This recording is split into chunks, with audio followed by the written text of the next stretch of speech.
7 ans. C'est le temps qu'il m'a fallu pour bâtir son empire en silence, pendant qu'elle récoltait tous les lauriers. Puis, elle a remercié son amant sur scène sans même m'adresser un regard. Le public a applaudi. Je suis sorti. Son téléphone a commencé à vibrer. Financement coupé, sponsor en fuite, empire en ruine.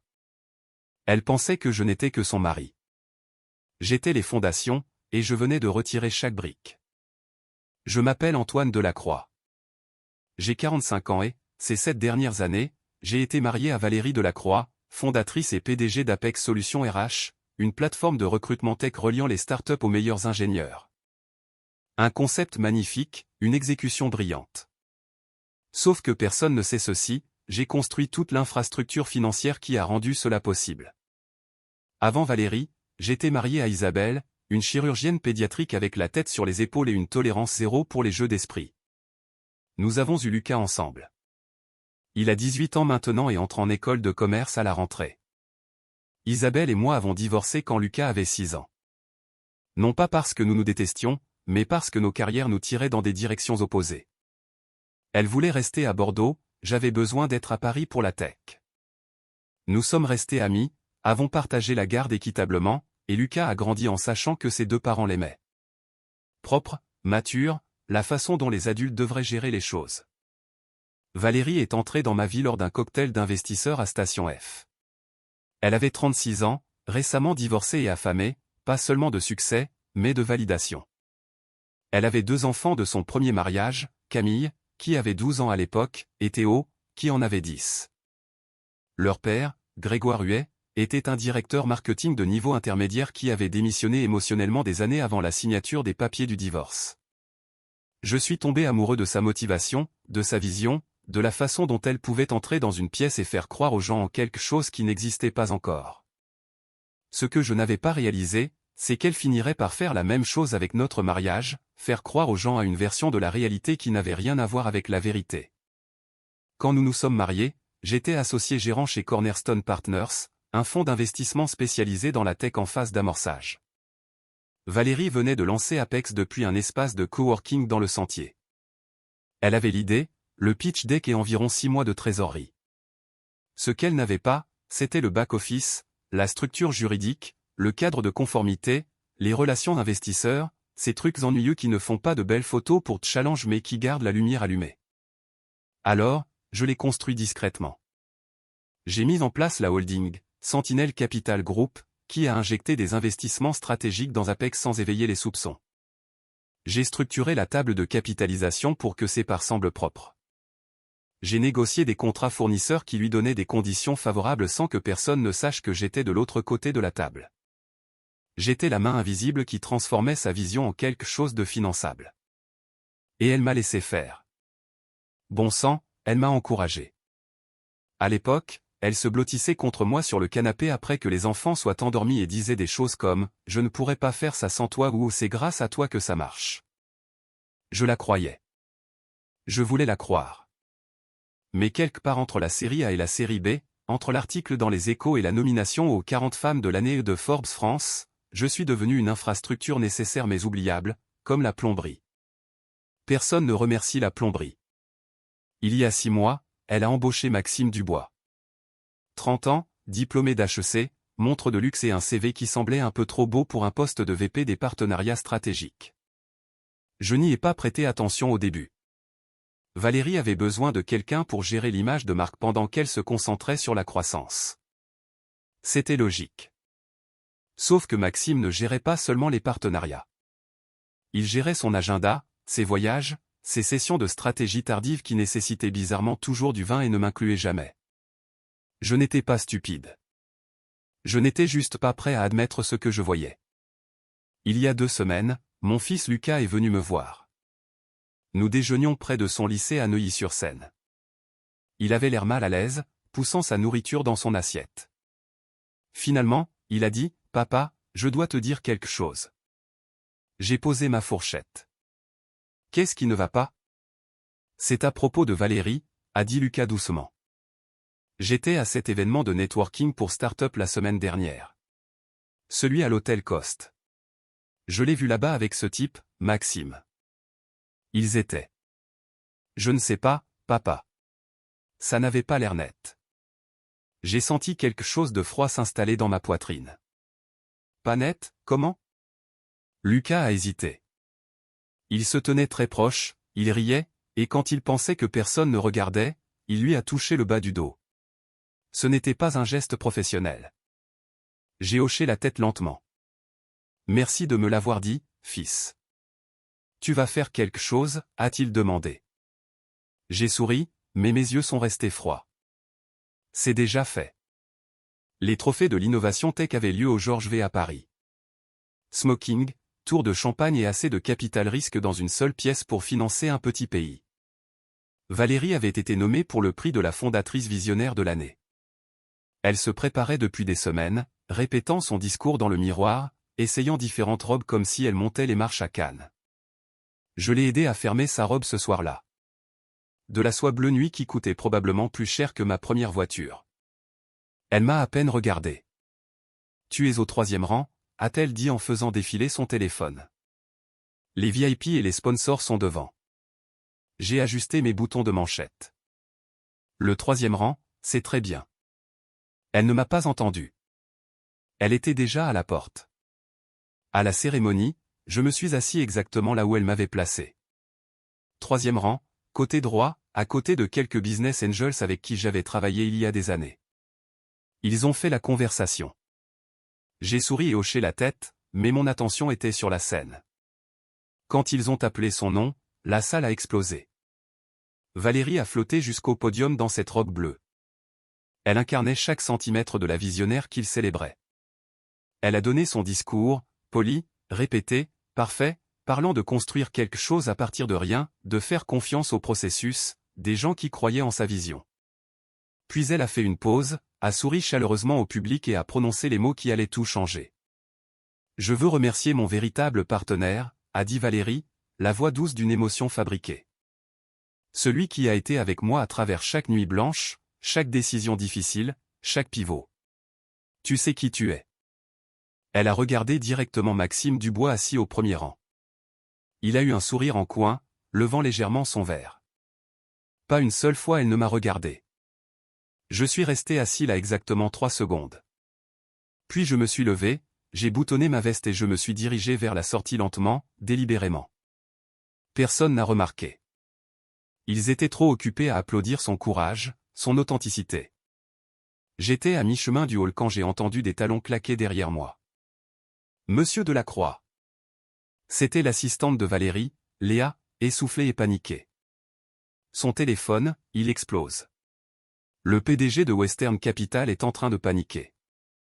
Je me suis arrêté, me tournant légèrement. À propos de quoi? Les mains de Léa tremblaient alors qu'elle tendait le téléphone. L'écran était illuminé de messages. PDG Western Capital, 21h17, c'est quoi ce bordel? PDG Western Capital, 21h18, un sponsor majeur vient de se retirer. C'est la société de votre mari. PDG Western Capital, 21h19, qu'est-ce que vous avez fait? J'ai regardé les messages, puis Léa. Ça a l'air urgent, ai-je dit calmement. Vous devriez probablement lui dire. Puis je suis entré dans l'ascenseur et j'ai appuyé sur le bouton du rez-de-chaussée. Derrière moi, je pouvais encore entendre les applaudissements. 2 mois plus tôt, j'étais assis dans une salle de conférence chez Sentinel Capital Group avec 4 autres membres du conseil. La pièce sentait le cuir et l'argent ancien. J'ai glissé un dossier sur la table en acajou poli. Qu'est-ce qu'on regarde? A demandé Richard, l'un de mes partenaires de longue date. Une motion pour résilier tous les accords de parrainage avec Apex Solutions RH, ai-je dit platement. Effective immédiatement après le rappel de résultats du 3e trimestre. Richard a ouvert le dossier, scanné les documents. Sur quel motif? Clause 19b, ai-je répondu. Défaut de divulgation de conflits d'intérêts matériels impliquant du personnel adjacent au conseil. Une autre partenaire, Suzanne, s'est penchée en avant. Tu dis que Valérie a violé l'accord de transparence? Elle a embauché Maxime Dubois il y a 6 mois, ai-je expliqué. Lui a donné une autorité de niveau VP sur les relations clients et les partenariats stratégiques. Ce qu'elle n'a pas divulgué, c'est que Maxime a des liens financiers directs avec 3 de nos fonds concurrents. Il leur transmet des données clients propriétaires depuis sa 2e semaine. La salle est devenue silencieuse. Tu as des preuves, a demandé Suzanne. J'ai sorti mon ordinateur portable, les tourné vers eux. Fils de discussion email, virements bancaires, journaux de réunion, tout est méticuleusement documenté. Elle a signé le pacte d'actionnaires il y a 7 ans, ai-je continué. Paragraphe 12, sous-section 3. Tout employé ayant un pouvoir décisionnel sur des comptes liés au financement de Sentinelle doit être déclaré dans les 30 jours suivant l'embauche. Elle n'a jamais rempli les papiers. Richard a sifflé doucement. C'est un coup fatal. C'est de la conformité, ai-je corrigé. Rien de personnel. Suzanne m'a étudié. Antoine, tu es marié avec elle. J'en suis conscient, ai-je dit. Mais je suis aussi fiduciaire de ce fonds. Elle a violé les termes. La pénalité est le retrait du soutien. Le vote a été unanime. J'ai fermé mon ordinateur et je me suis levé. Je veux une exécution propre. Pas de fuite dans la presse, pas de déclaration publique, juste un retrait légal citant la non-conformité contractuelle. Quand est-ce qu'on appuie sur la gâchette, a demandé Richard. 2 mois, ai-je dit. Laissez-la avoir sa cérémonie de remise de prix. Laissez-la faire son discours. Ensuite, on bouge. Richard a souri. Froid, Antoine. Non, ai-je répondu. Stratégique. Ce soir-là, je suis rentré et j'ai embrassé Valérie sur le front. Elle était en conférence téléphonique. Elle n'a même pas remarqué que j'étais parti. Je me suis versé un verre et j'ai ouvert mon ordinateur. Il y avait encore du travail à faire. Le matin après la cérémonie, le téléphone de Valérie n'arrêtait pas de sonner. J'étais dans la cuisine en train de faire du café quand elle a trébuché à l'intérieur, encore en peignoir, les yeux rouges d'avoir pleuré ou de rage. Difficile de dire lequel. Antoine, qu'est-ce qui se passe, bordel, a-t-elle exigé, me fourrant son téléphone sous le nez. J'ai jeté un coup d'œil à l'écran. Email après email. Appel manqué d'investisseurs, de membres du conseil, de son directeur des opérations. Je le lui ai rendu. On dirait que tu as une journée chargée, ai-je dit calmement en versant mon café. Sentinelle s'est retirée, a-t-elle dit, la voix montant dans les aigus. Western Capital a demandé une révision d'urgence. 3 fournisseurs gèlent nos comptes. Qu'est-ce que tu as fait? Je me suis tourné pour lui faire face, appuyé contre le comptoir. Je n'ai rien fait, Valérie. Toi, si. Son visage a rougi. De quoi tu parles? Clause 19B de ton contrat avec Sentinelle, ai-je répondu d'un ton égal. Tu as embauché Maxime sans divulguer ses conflits d'intérêts. C'est une violation. Ils avaient tous les droits de se retirer. C'est toi qui, commença TL, puis elle s'arrêta. C'est moi qui quoi, ai-je demandé. Qui a monté le fonds, construit la structure, assuré que tu avais un financement propre? Oui, j'ai fait tout ça. Et tu as signé chaque document en acceptant les termes. Elle m'a fixé comme si elle me voyait pour la première fois. Tu as planifié ça. Non, ai-je dit, je m'y suis préparé. Il y a une différence. Tu as fait le choix de violer l'accord. J'ai juste arrêté de te protéger des conséquences. Sa main tremblait. On peut arranger ça. Appelle-les. Dis-leur que c'était une erreur. Ce n'était pas une erreur, ai-je dit doucement. C'était un schéma récurrent. Et j'ai fini d'être l'infrastructure que tu ne reconnais pas. J'ai posé ma tasse de café et j'ai marché vers la porte. Où vas-tu? A-t-elle crié après moi. Voir mon avocat, ai-je répondu. J'ai demandé le divorce il y a 3 jours. Tu recevras l'assignation cet après-midi. J'ai entendu quelque chose se briser derrière moi. Probablement son téléphone contre le mur. Je ne me suis pas retourné. Dehors, ma voiture attendait déjà. Lucas était assis sur le siège passager. Je lui avais envoyé un texto plus tôt pour savoir s'il voulait prendre un petit déjeuner. Comment ça s'est passé? A-t-il demandé alors que je glissais sur le siège conducteur. Comme prévu, ai-je dit. Lucas a hoché la tête. Bien. Elle ne te méritait pas, papa. J'ai démarré le moteur. Allons manger des croissants. 3 jours après la remise des papiers du divorce, j'ai reçu un appel d'une source inattendue. Camille, la fille de 19 ans de Valérie. Antoine, a-t-elle dit doucement. On peut se voir? J'ai besoin de te parler. Nous nous sommes retrouvés dans un café près de la Sorbonne où elle finissait sa 2e année. Elle avait l'air fatiguée, plus vieille que son âge. Quand je me suis assis, elle n'a pas perdu de temps en politesse. Je savais, a dit Camille, fixant son café crème. Pour Maxime. Pour ce que maman faisait. Je suis resté silencieux, la laissant parler. J'ai vu un texto sur son téléphone il y a environ 2 mois, a-t-elle continué. Elle l'avait laissé sur le comptoir de la cuisine. Je ne fouillais pas, mais ils étaient juste là. Lui qui lui disait à quel point elle était incroyable, qu'elle méritait mieux qu'eux. Elle s'est tue, m'a regardé. Mieux que toi. Pourquoi n'as-tu rien dit, ai-je demandé doucement. Parce que c'est ma mère, a dit Camille, la voix se brisant légèrement. Et je voulais croire qu'elle n'irait pas jusqu'au bout, qu'elle se souviendrait de ce que tu as fait pour elle, pour nous tous. Elle a essuyé ses yeux. Mais ensuite elle a fait ce discours, l'a appelé son vrai partenaire, et j'ai réalisé qu'elle réécrivait l'histoire depuis des mois. J'ai tendu la main à travers la table, pressé la sienne. Tu n'es pas responsable de ses choix, Camille. Je sais, a-t-elle dit. Mais je suis responsable des miens. C'est pourquoi j'ai appelé papa. Grégoire, ai-je demandé, surpris. Elle a hoché la tête. Il est sobre depuis 3 ans. Il a un bon boulot maintenant.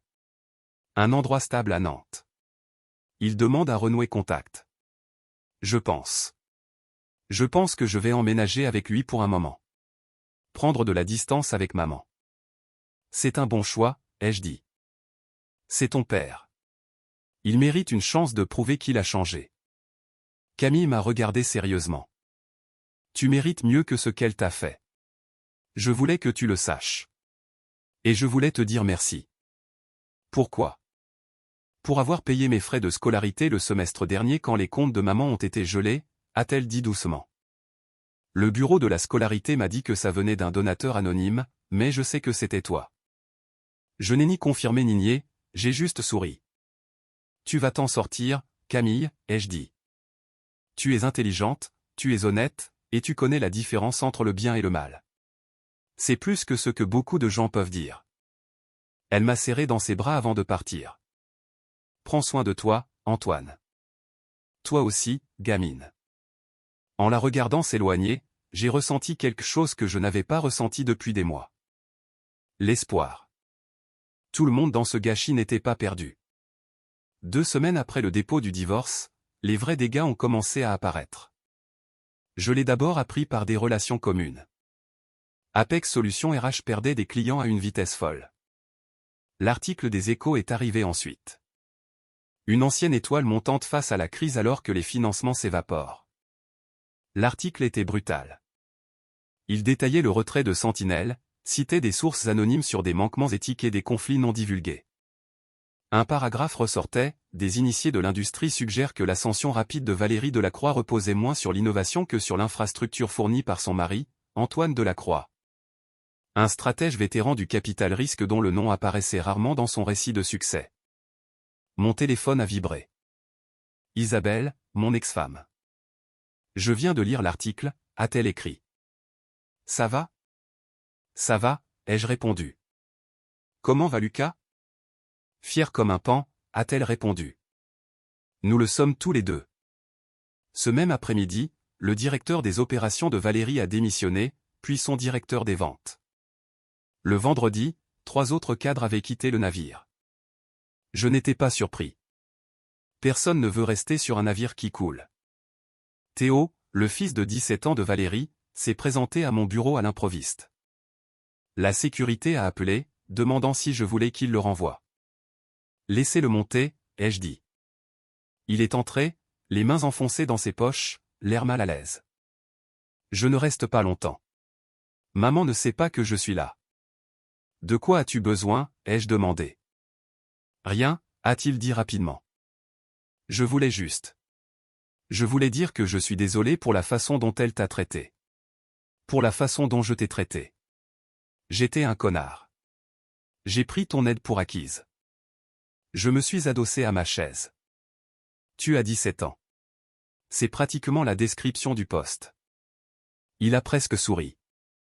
Ouais, bon, quand même. Tu ne méritais pas ce qu'elle a fait. Non, ai-je convenu. Je ne le méritais pas, mais je gère. Théo a changé de pied d'appui. Elle perd tout, n'est-ce pas? Probablement, ai-je dit honnêtement. Mais ce n'est pas à toi de réparer ça. Il a hoché la tête lentement. Papa. Grégoire. Il m'a contacté, m'a demandé si je voulais passer l'été avec lui. Tu devrais, ai-je dit. Donne-lui une chance. Et toi, a demandé Théo. Est-ce que tu vas t'en sortir? Je me suis levé, j'ai contourné le bureau et j'ai mis une main sur son épaule. Je vais très bien aller, Théo. Mieux que bien. Concentre-toi sur toi. Il est parti en ayant l'air plus léger. Bien. C'était un bon gosse piégé dans une mauvaise situation. Il méritait une porte de sortie. 5 semaines après la cérémonie, le coup de grâce est tombé. J'étais dans mon bureau quand Richard m'a appelé. Allume BFM Business, a-t-il dit. Tu vas vouloir voir ça. J'ai lancé le direct. Bannière alerte info. L'AMF lance une enquête pour fraude sur un dirigeant de la tech. Le visage à l'écran était celui de Maxime Dubois. La voix du journaliste a coupé l'air. Maxime Dubois, ancien VP chez Apex Solutions RH, a été arrêté pour délit d'initié et fraude boursière. Les enquêteurs fédéraux allèguent que Dubois a utilisé des informations confidentielles sur les clients pour effectuer des transactions illégales via des comptes offshore, réalisant plus de 2 millions d'euros de profit au cours des 6 derniers mois. Je me suis adossé à ma chaise, regardant les images de Maxime emmené hors de son appartement menottes au poignet. Il semblait plus petit que dans mes souvenirs, moins confiant. Tu étais au courant, a demandé Richard au téléphone. Je me doutais qu'il était véreux, ai-je dit.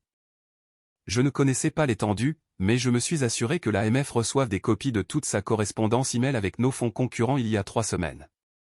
Richard a ri. Tu es sacrément efficace, Antoine. Je suis minutieux, ai-je corrigé. Les nouvelles s'amélioraient.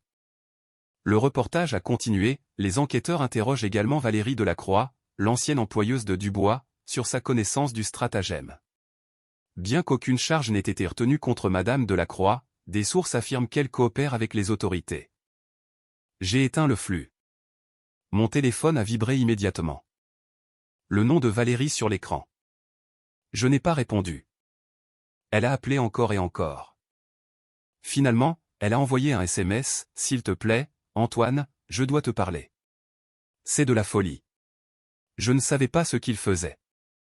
J'ai fixé le message un long moment, puis j'ai tapé, « Tu as fait tes choix. Vis avec lui. » J'ai bloqué son numéro. Ce soir-là, Lucas est venu dîner. Isabelle l'avait déposé. Nous faisions front commun maintenant, essayant de lui montrer que le divorce n'avait pas à être toxique.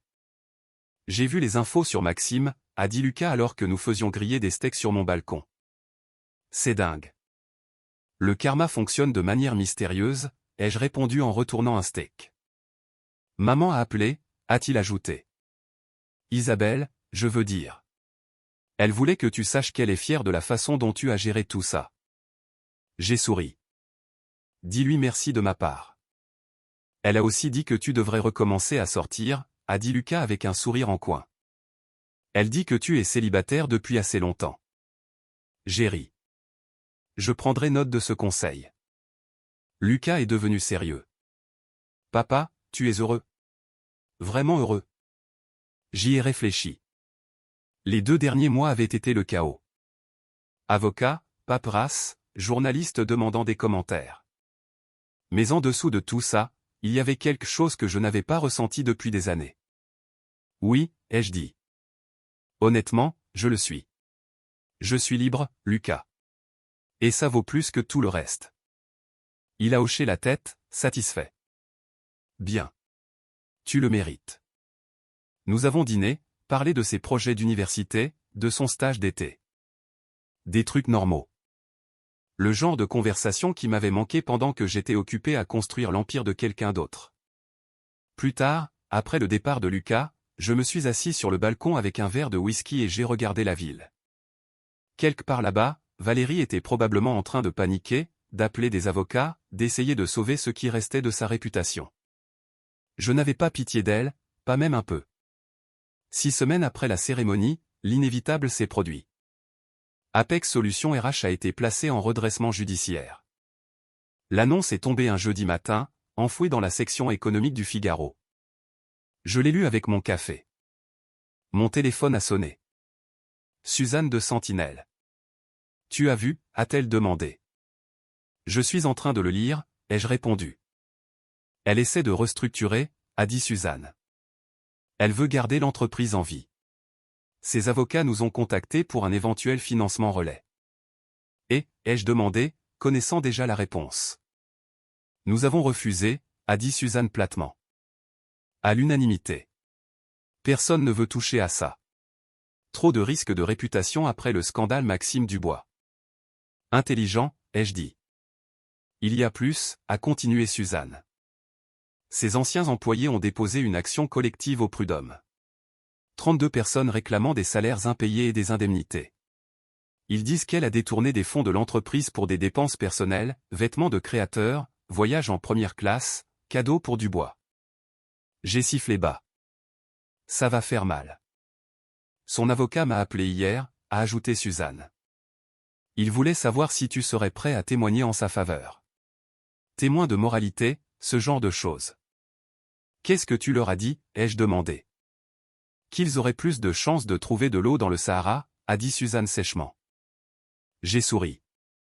J'apprécie ça, Suzanne. Antoine, a dit Suzanne, son ton changeant. Tu as fait ce qu'il fallait. Partir, protéger le fond, te protéger toi-même. Beaucoup d'hommes n'auraient pas eu le cran pour ça. Juste les affaires, ai-je dit. Non, a corrigé Suzanne. C'était de la survie. Il y a une différence. Après avoir raccroché, j'ai ouvert mes emails. Un nouveau message ressortait. Objet, opportunité d'acquisition. C'était de Daniel Forestier, PDG de Talent Bridge Group, l'un des concurrents d'Apex. Antoine, la rumeur dit qu'Apex coule. Nous sommes intéressés par l'acquisition de leur base de données clients et de leur algorithme propriétaire. J'ai pensé que tu connaîtrais peut-être quelqu'un qui pourrait faciliter ça. Parlons-en, Daniel. J'ai fixé l'email un long moment. Puis j'ai pris le téléphone et j'ai appelé Daniel. Forestier, a-t-il répondu. C'est Antoine Delacroix, ai-je dit. J'ai reçu ton email. Organisons une réunion. Excellent, a dit Daniel. Quand est-ce que ça t'arrange? Demain, ai-je répondu. Et Daniel, je veux que cette acquisition soit structurée via Sentinelle. On va faire ça proprement, légalement et rentablement. Compris, a-t-il dit. Hâte d'y être. J'ai raccroché et je me suis adossé à ma chaise. Valérie avait bâti Apex avec mon infrastructure, mon financement, ma stratégie. Elle avait essayé de m'effacer de l'histoire. Maintenant, j'allais vendre son héritage au plus offrant. La justice poétique n'avait jamais eu une saveur aussi douce. 3 mois après l'effondrement de son monde, Valérie s'est présentée à mon bureau. La sécurité a appelé, demandant s'il devait la renvoyer. Laissez-la monter, ai-je dit. Je lui donne 5 minutes. Elle est entrée, ne ressemblant en rien à la femme qui s'était tenue sur cette scène. Pas de robe de créateur, pas de coiffure parfaite, juste un jean, un pull simple et l'épuisement gravé dans chaque ligne de son visage. La confiance qui remplissait autrefois chaque pièce où elle entrait s'était complètement évaporée. Antoine, a-t-elle dit doucement. Merci de me recevoir. Je ne l'ai pas invité à s'asseoir, je suis juste resté appuyé contre mon bureau, bras croisés, l'observant avec le même détachement que j'utilisais pour évaluer un mauvais investissement. Tu as 5 minutes. J'ai fait une erreur, a-t-elle commencé, la voix tremblante. Une terrible erreur. J'ai été arrogante, stupide, et j'ai blessé la seule personne qui se souciait vraiment de moi, qui a construit tout ce dont je me suis attribué le mérite. Je n'ai rien dit. J'ai laissé le silence s'étirer. Maxime va en prison pour 4 ans, a-t-elle continué. L'AMF a tout gelé, chaque compte, chaque actif. L'entreprise est partie. Ma réputation est détruite. J'ai perdu la maison, perdu mes clients, perdu mon équipe. Je vis dans un T2 à Saint-Denis et je fais des missions d'intérim pour payer le loyer. Et, ai-je demandé platement. Et je demande de l'aide, a-t-elle dit, les larmes commençant à couler. Pas de l'argent, pas de financement, juste des conseils, une voie à suivre.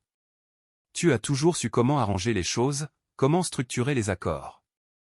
Je ne sais pas quoi faire, Antoine. Je suis complètement perdu. Je l'ai étudié un long moment. Une partie de moi, une très petite partie, avait presque pitié d'elle. Presque.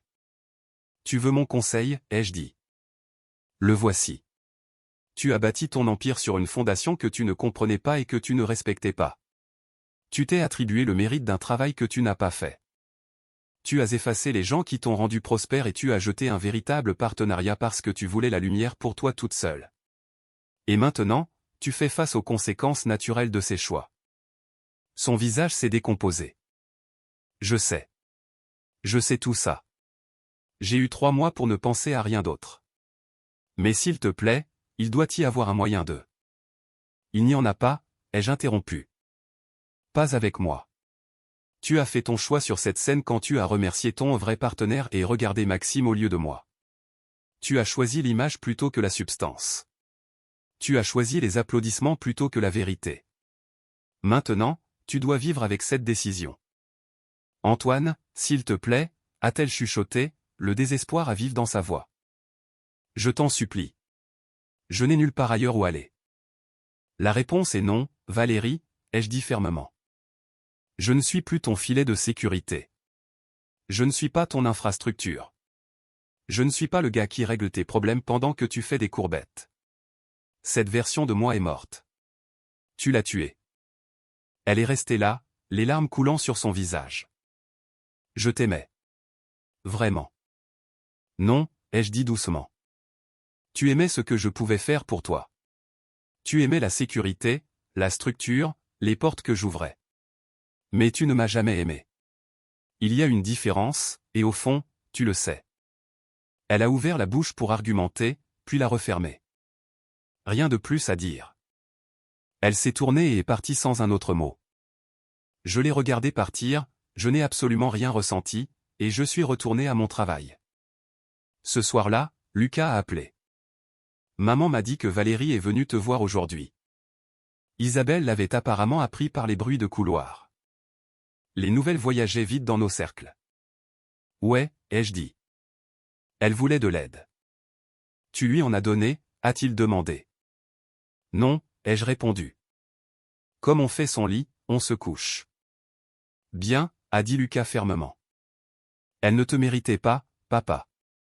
Elle ne m'a jamais mérité, ai-je dit, sentant une fierté tranquille pour ce que mon fils était devenu. Je sais, fils. Je sais. 11 mois plus tard, je me tenais dans une salle de bal différente, lors d'une cérémonie différente. Les trophées du leadership de la Silicon Valley, mais cette fois au Ritz à Paris. Cette fois, je n'étais pas assis au 3e rang à regarder quelqu'un d'autre s'attribuer le mérite de mon travail. J'étais sur scène. Sentinel Capital Group avait été reconnu pour son excellence en investissement stratégique. Un prix qui reconnaissait les firmes construisant discrètement l'infrastructure rendant l'innovation possible. Celle qui faisait le vrai travail pendant que les fondateurs faisaient les gros titres. Richard a accepté au nom du conseil, mais il s'est assuré de m'appeler spécifiquement. Antoine Delacroix, a dit Richard dans le micro, me faisant signe de me lever, représente tout ce que cette industrie devrait valoriser. Intégrité, vision stratégique et la sagesse de construire quelque chose de durable plutôt que quelque chose de bruyant. Il est l'architecte derrière plus d'entreprises à succès que la plupart des gens ne le réalisent. Et il n'a jamais demandé une seule fois le crédit. Cela change ce soir. Les applaudissements étaient chaleureux, sincères, soutenus. Je me suis levé, j'ai hoché la tête vers le public, et j'ai ressenti quelque chose que je n'avais pas ressenti depuis des années. Vraiment reconnu. Pas comme le mari de quelqu'un, pas comme une infrastructure en arrière-plan, mais comme moi-même. Après la cérémonie, j'ai trouvé Lucas et Isabelle qui m'attendaient près du hall. Isabelle était venue en tant qu'amie. Son fiancé, un autre chirurgien nommé David, se tenait à côté d'elle. Pas de gêne, pas de tension, juste des adultes qui avaient tourné la page et voulaient sincèrement le meilleur l'un pour l'autre. Félicitations, papa, a dit Lucas en me serrant dans ses bras. C'était génial. J'ai tout enregistré. Merci d'être venu, ai-je dit, le pensant vraiment. Isabelle a souri chaleureusement. Tu mérites ça, Antoine. Tout ça. Je suis sincèrement heureuse pour toi. J'apprécie, ai-je dit. Alors que nous marchions vers la sortie, quelqu'un a appelé mon nom. Je me suis retourné. C'était Camille, la fille de Valérie. Elle avait l'air en bonne santé, rayonnante, en dernière année à la Sorbonne maintenant, visiblement épanouie. Antoine, a-t-elle dit, légèrement essoufflée d'avoir couru. J'ai vu les nouvelles pour le prix. Félicitations. C'est incroyable. Merci, Camille, ai-je dit chaleureusement. Comment vas-tu? Vraiment bien, a-t-elle dit. Je vis avec papa à Nantes. Je viens d'être accepté en médecine au CHU de Nantes. La vie est enfin stable. Tu sais, c'est ce qui compte le plus. J'ai dit, ton père doit être fier. Il l'est, a-t-elle dit, puis elle a hésité. Je pensais que tu devrais savoir. Maman travaille comme directrice régionale dans une petite agence de recrutement à Saint-Ouen maintenant, elle gagne environ 45 000 par an. C'est une leçon d'humilité pour elle, mais elle survit. J'ai hoché la tête lentement. Bien. Tout le monde mérite une chance de se reconstruire, même s'ils doivent recommencer tout en bas. Elle demande de tes nouvelles parfois, a dit Camille prudemment, guettant ma réaction. Je suis sûr qu'elle le fait, ai-je répondu d'un ton égal. Mais ce chapitre est clos, Camille. Pour nous deux. Ce qui compte, c'est que toi et Théo alliez bien. Elle a souri avec un soulagement évident. C'est le cas. Grâce à ton aide pour mes frais de scolarité quand tout s'est effondré. Je ne t'ai jamais correctement remercié pour ça. Tu viens de le faire, ai-je dit. Maintenant, va construire cette carrière de médecin. Plus tard, au dîner avec Lucas, Isabelle et David, j'ai levé un verre de vin au nouveau départ et aux secondes chances. Au nouveau départ, ont-ils fait l'écho en trinquant avec moi. J'ai regardé autour de la table. Mon fils qui était devenu un jeune homme réfléchi. Mon ex-femme qui était devenue une véritable amie. La vie que j'avais soigneusement, délibérément reconstruite à partir des cendres. Valérie a essayé de m'effacer de son histoire, a essayé de me rendre invisible pendant qu'elle réclamait la lumière. Au lieu de cela, elle m'a libéré pour écrire mon propre récit. Et le mien, j'ai réalisé avec une satisfaction tranquille, ne faisait que commencer.